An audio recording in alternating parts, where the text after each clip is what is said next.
In the last episode, we talked about the red lines drawn across American cities nearly a century ago, lines that shaped opportunity, housing, and investment for generations. But systems and policies don't just exist on paper, they show up in people's lives. This is the story of what happened when those systems intersected with mine. I'm your host, Jennifer Dayton, founder and executive director of the Kalamazoo Justice Project.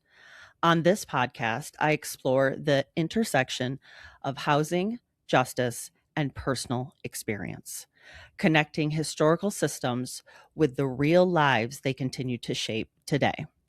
In today's episode, I'm sharing the beginning of a chapter that would ultimately change the direction of my life, the creation of my business, Homecrest Company. The moment of realization, March 2023. Late March 2023 hit me like a weight. I was living a life others would envy, a six-figure corporate sales job, constant travel, closing deals, yet I hadn't felt truly alive in years. I was missing my children's milestones, craving stability, and exhausted by the pursuit of success. In a rare moment, on my couch, I asked myself, what would make me truly happy? The answer was both simple and profound. I wanted home. Not just a house, but a sanctuary, a place of safety, echoed with laughter, and reflected my true self. My own childhood had been anything but that. Grade school was a challenging experience from the start. I struggled with anxiety long before I even knew the term, and I often found myself daydreaming. Later on, I began skipping classes and acting out to escape a reality that felt chaotic. By 14, I was tangled in substance abuse, still a void I couldn't name.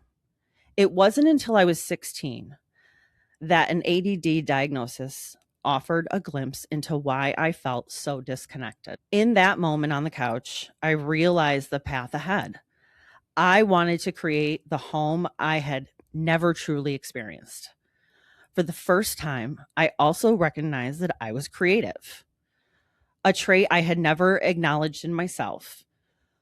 With this new profound clarity, my next step became inevitable. The start of Homecrest Company. In early April 2023, I began to share a vision that started as a simple idea, creating home decor social media account and small business called Homecrest Company. I began posting home decor ideas, engaging in collaborations, and gradually transformed my creative outlet into a tangible aspect of the business. While building my business in the evenings, I remained in my full-time corporate role. I taught myself how to create an e-commerce site, source inventory, design a website, and market products, all while raising my children and managing a sales job that required travel. In September 2023, I resigned from my job. On October 13th, 2023, I officially launched the Homecrest Company website. I spent 6 months designing the site, understanding key business aspects, and selecting wholesalers who aligned with my brand vision. The highs and the crash.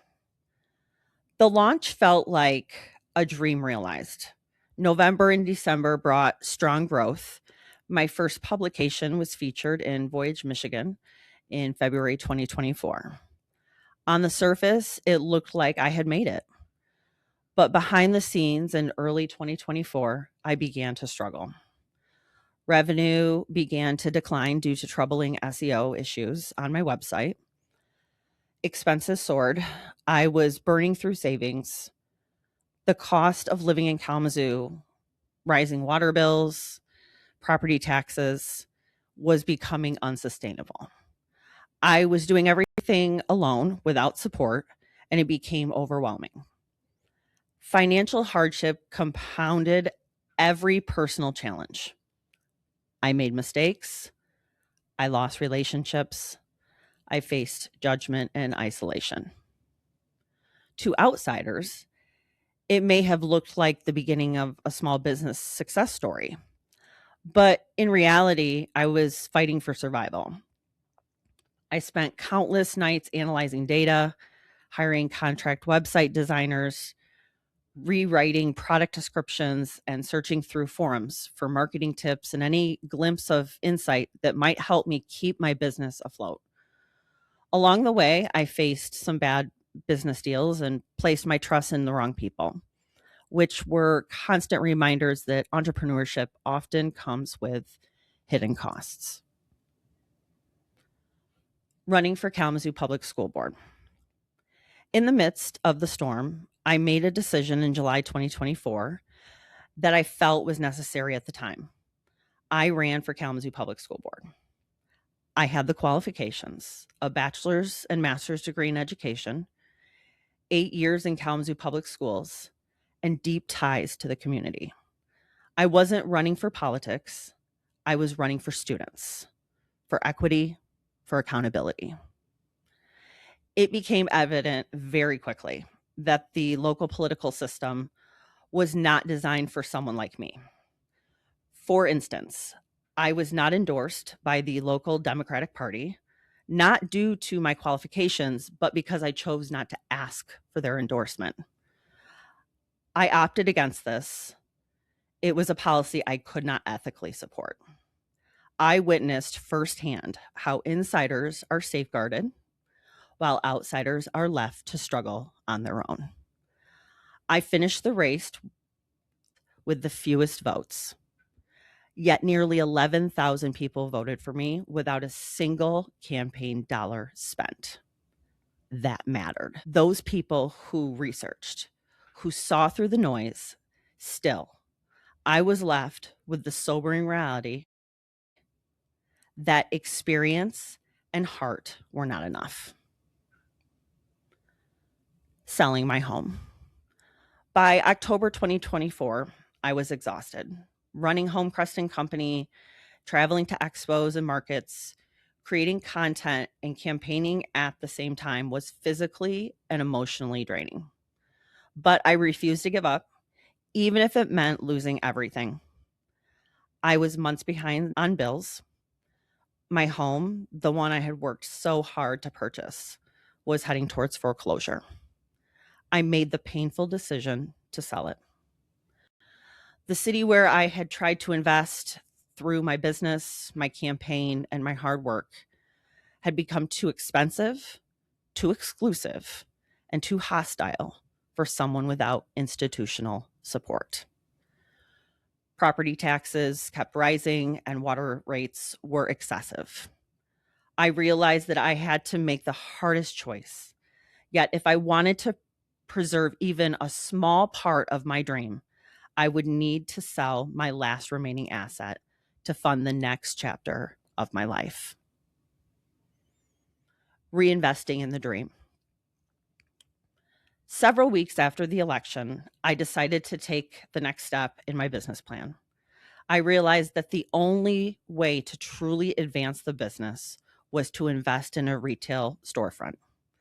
The only way I could finance this was by selling my home and cashing in on the equity. I chose to reinvest that equity, not for comfort, but out of commitment. I continued to travel throughout Michigan to various markets and festivals to promote Homecrest Co, expand my social media presence, and grow the business from the ground up. I envisioned a storefront that would not only showcase the retail products available on the e-commerce site, but also include a small staging studio in the back. This setup would allow clients to experience the vision in person and host workshops that bring people together. That visibility began to lead to new opportunities. After the Voyage Michigan feature, I was interviewed by Canvas Rebel, invited to appear on Canvas Rebel podcast, and later featured in Shout Out Michigan. Each platform giving me the space to share what it means to build a business from the ground up.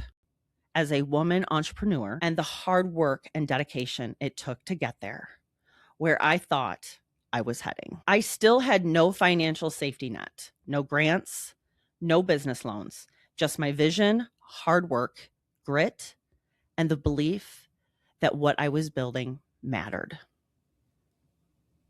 What comes next? What happened next would challenge everything I thought I knew about business, about housing, and about who gets to belong.